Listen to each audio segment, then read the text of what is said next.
জুলাই আগস্টে গণহত্যার ঘটনায় মানবতাবিরোধী অপরাধের মামলায় শেখ হাসিনা, আসাদুজ্জামান খান ও চৌধুরী আবদুল্লাহ আল মামুনের বিরুদ্ধে অভিযোগ গঠনের পরবর্তী শুনানি হবে ৭ জুলাই। মঙ্গলবার অভিযোগ গঠনের শুনানিতে আসামি পক্ষের আইনজীবী সময় চাইলে নতুন তারিখ নির্ধারণ করেন বিচারপতি।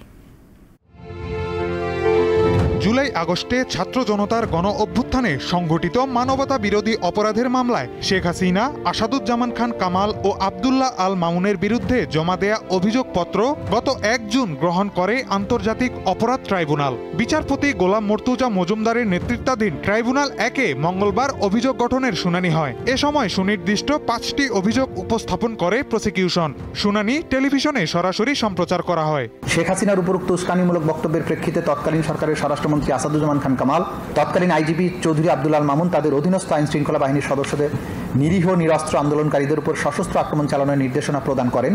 এই সশস্ত্র আক্রমণের ধারাবাহিকতায় ৫ই আগস্ট ২০২৪ পর্যন্ত সারা দেশে ১.৫ সহস্রাধিক মানুষকে হত্যা করা হয়, ২৫ সহস্রাধিক মানুষকে গুরুতর জখম করা হয়। সাবেক আইজিপি চৌধুরী আবদুল্লাহ আল মামুন ট্রাইব্যুনালে উপস্থিত থাকলেও অভিযোগ গঠনের শুনানিতে বক্তব্য দিতে অপারগতা প্রকাশ করেন তার আইনজীবী।